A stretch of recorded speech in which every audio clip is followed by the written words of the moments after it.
today we're going to start one of my favorite projects that a lot of art teachers tend to do, but it's still a favorite.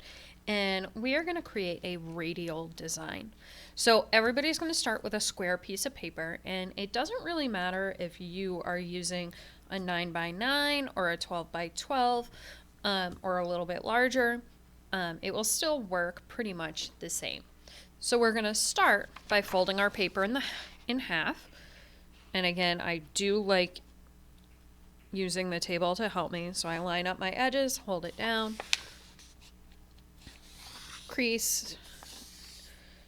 Okay, then I find it easiest to open it back up. And then I'm going to fold it in the opposite direction. So right now our paper is folded in half. When we fold it this way, we will end up folding it into quarters. And so I really do try to make sure that we talk about those fractions. So we're incorporating math into our artwork. And I'm trying to make my folds as crisp as possible. So now I have divided my paper into quarters or fourths. So each part is an equal part of the larger whole. Now what I do is I turn my paper, so I'm holding it kind of like a rhombus, and I am going to fold to make a triangle. So I line up the top, I hold it down, then I pull towards me, out to the side, out to the side. Then I open it back up, and this time I'm going to make sure that this line is vertical, and I'm going to fold so that those two corners that already have a crease in them, those are going to get lined up. And now when I open up my paper, I will have my paper divided into eighths. I should have 8 fairly even triangles, and you can see that when I move my paper, you can see those folds a little bit better. And it's going to be helpful. Those folds are going to be important when we are writing our letters, because we're actually going to use our name, or it is possible that I may ask you to use a different word or phrase. But for this video, I'm just going to say name. If I have asked you in class to do something else, you're going to follow that direction instead of using your name. So I'm going to use a marker so that you can see it better. You will obviously be doing pencil first so that if you make a mistake, you can erase. So I start by tilting my paper a little bit. I don't want my letters to come straight up and down inside the triangle, because then it's going to make it very awkward to do the rest. You do want them to be a little bit slanted. Now for this particular assignment, I have used, to do a demonstration, I've used my son's name, I've used my name, I've done the word art, I've done all sorts of things. And so for this one, I am going to use my dog's name, and his name is Beanie. And so I'm going to start with the B. And I'm starting from the center, and I'm going to work my way out just like I would normally writing. I'm not starting at the edge of my paper. And I am going to make a nice, neat B. Okay. Now, I am going to write this using all capital letters because it makes it a lot easier for me to make sure that I'm touching the top fold and the bottom fold that are kind of making each section of our artwork. Then I'm going to come in and make the A. And then we have our N.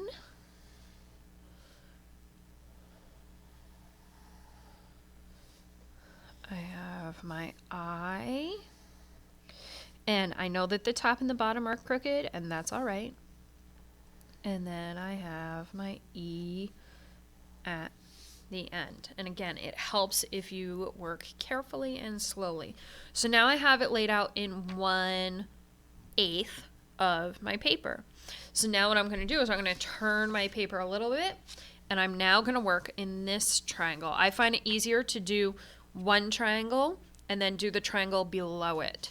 So now I'm going to do the same thing again. But what's going to help me is the fact that I already have a lot of these letters laid out, because I'm going to make sure that I connect them where I can. There's a few letters that don't connect well, and I'll show you a couple of tricks for those as well. And you can always ask during class if you run into a letter that I haven't addressed on here. So for my B, I'm going to notice that I'm going to make it match. So the top of my B is matching the bottom of my previous one. And I'm trying to make those as similar as possible. It's okay if it's not absolutely perfect. We're doing it by hand. So here's my E. So I'm just reusing this line. I don't need it again. Now for the A, I'm not going to connect it to the end here or the end here. I'm going to kind of average it. So I'm going to find a spot that I think is about the middle of these two dots. And then I make the tip of my A that way, since that does not really connect to another spot. The N, how I like to do it is I do both of the edge lines, and then I do that diagonal line that connects them to make my N. I find it easier to do the outside first. The I ended up here, so we just make a space for it here. And then we add in our E at the end. Now, I have done this a lot. I know how to make the different letters fit properly. If you have a longer name and it does not all fit, that's okay. Fit whatever you can, and that's fine.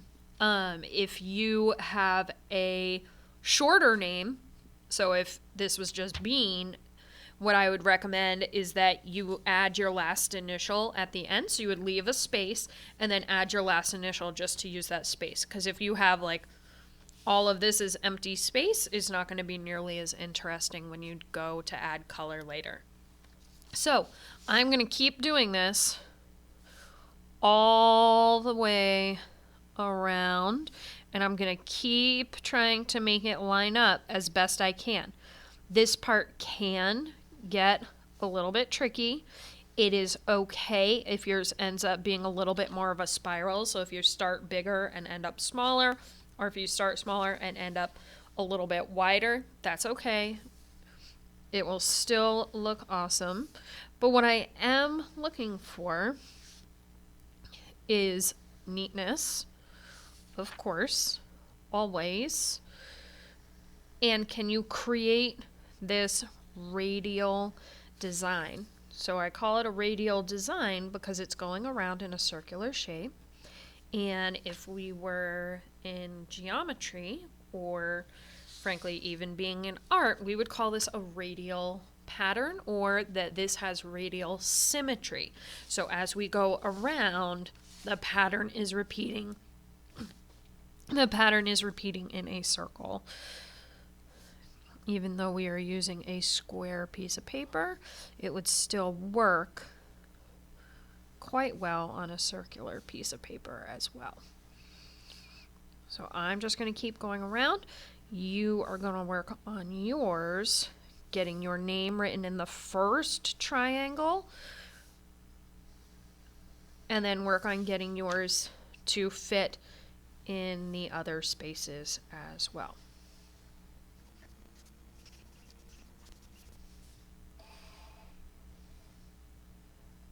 Okay, now that I have my name all drawn out, what I am going to recommend, and this is purely to make when you go to color easier, what I'm going to recommend is that you lightly trace kind of the folds, because this way when it's time to stop coloring in a certain part, you'll have that line there as a reminder. I have found that while I don't particularly like tracing the folds, it definitely makes it easier for you to recognize, hey, I need to stop coloring here and switch to a different color, instead of coloring in a big, huge space. So again, draw this really lightly. when you color, you will almost end up coloring right over it, so you won't hardly notice it when you're... Okay, so now that I've traced my folds, and I have left the center empty on purpose, you can choose to trace all the way, that's fine. It doesn't particularly matter either way, unless you're going to do an A-B pattern with your coloring, which is also fine. I tend not to all the time. So I do want you to notice all of my letters are touching the top. All of my letters are touching the bottom. That is super important. So if you have any letters that are not fully going from the top to the bottom on that section, you need to go back in and fix it so that it is touching the top and the bottom in all of your spaces. The next thing that we're going to do is we are going to choose the colors that we are going to work with for this assignment. We are going to be using what's called a limited color palette, which is when you don't use every possible color. You are picking a few colors that would look good together. So you are going to choose maybe 5 or 6 colors, and you don't have to even use that many. If you could do 4 or 5 or 6, which would work just fine. And I want you to think about what works best for you. So if you feel that you do your best work with marker, and you really like that bold coloring, absolutely use marker. If you feel that you are going to be most successful with colored pencil, by all means, use colored pencil. If you are working on a larger piece of paper, crayon might work, but just be aware, crayons, remember, they're a larger material, so they're not going to get into those small detailed spaces nearly as easily as the other supplies. Purely because I like some of the colors better, I am going to be using colored pencils for my example.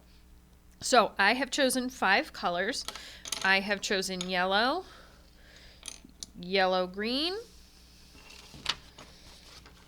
green, blue-green, and the navy blue, because I like that darkness. I chose the yellow just to give a nice contrast, a little bit of brightness compared to, since the majority of these are cool colors. So I might start with my B. I'm going to wait on the center until last because I might choose to do a totally different color. I might also choose, I will figure out how I want to do that. So I'm going to start with my B, and I'm going to start with the yellow-green. So all I'm going to do is the inside of the B, I'm going to color with one color. Okay, so I've done all of the B's inside with one color. Next, I'm going to do the space that is in between the B and the E. So you'll notice this kind of makes a shape. So what we're doing is we're not totally paying attention to the actual word anymore. We're recognizing, hey, these letters make this really cool pattern or design, or they make some interesting shapes. Right now what I am doing is a more simple version where I'm just doing one color and one material all the way around. If you like to challenge yourself, another thing that you can do is you could choose similar colors in a different material. So I would potentially use marker. And what I would do is I would do one triangle with all colored pencil. Then I would do this one with the matching colors with marker, because then you'd see a nice contrast between how the materials look. You can also choose to potentially do an A-B pattern. So that's why you're watching this most of the way through before you're getting started on yours. Because instead of just doing blue all the way around, I could have done blue and then the blue-green, blue, blue-green, blue, blue-green. Since it's an even number, we have 8 sections, you would end up with 4 of each color going around. So it would still be a pattern, it just wouldn't be quite as consistent as this. So if this is the first time you're doing this assignment, you probably want to stick with just doing one color all the way around. If you have done this before or you want to try it in a different way, you might want to do two colors, or you might want to do two different materials. Okay, so for example, I could leave this the green, I would do this a different color, and I'm coloring right over that line for the E. I'm not making it into a different shape. The A, and I could have done it in the B, but when I get to the A, I'll show you how we can break one letter into two different shapes. So I could do a different color in here if I want. Okay, so I could do every other, but for this particular example, I am making it go all the way around. I'm keeping it simple.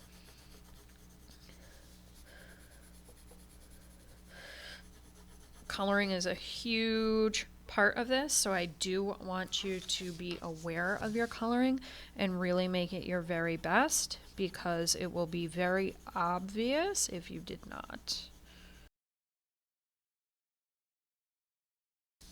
Okay, so now I'm done with my E, and the E kind of includes the space that goes to the A, because the E is not a closed shape. It doesn't enclose completely, so it is just open, so I color until I get to that next line. Now the A, I can break into two different shapes. So I have the top triangle part of the A, and then I also have the bottom part of the A. I'm going to treat those like two separate shapes for this assignment. I tend to do the bottom part first. I don't know why, I just do. So I'm going to use that blue-green color in the bottom. And I'm going to do this all the way around. I find it easier to just do one color all the way around and then switch colors instead of switching colors every single time. I feel like it saves me time.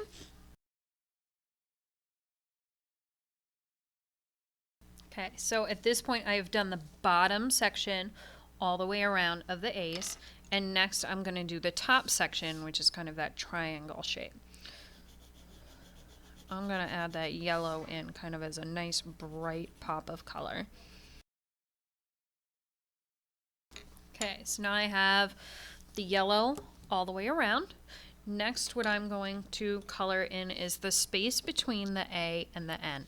So I am just noticing that it makes almost a triangle, and so all I'm going to do is I'm going to do this triangle all the way over. So you'll notice that I've started and I'm just slowly working my way out to the edge of the paper as far as my coloring is considered. So that line on the fold is helping me remember, hey, I need to stop coloring there. I don't want to color into a different section because it'll end up making the pattern look a little bit weird.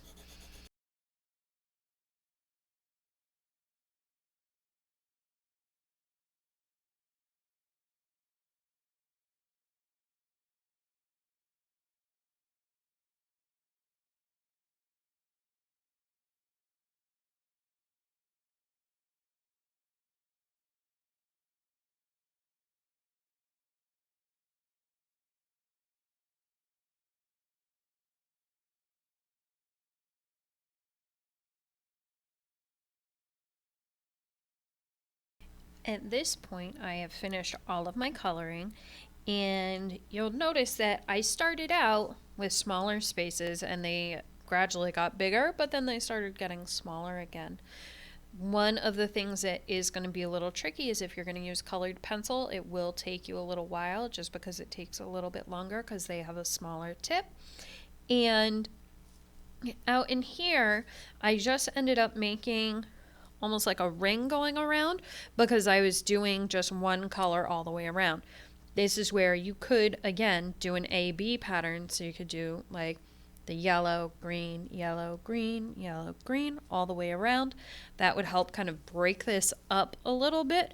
But personally, I kind of like it because in here it's so busy that this yellow ring kind of helps tone it down a little bit. But it adds a nice bright pop of color. So I'm going to take one last look at it. I'm going to make sure that my coloring is my very best, especially if you are using marker. You want to make sure that you don't have any white spaces. You want that nice solid color. Colored pencil does tend to leave a bit of the white of the paper, that texture showing through, which is understandable. But I really like how this turned out. I'm quite pleased with it, and I think that yours will come out looking pretty fabulous as well.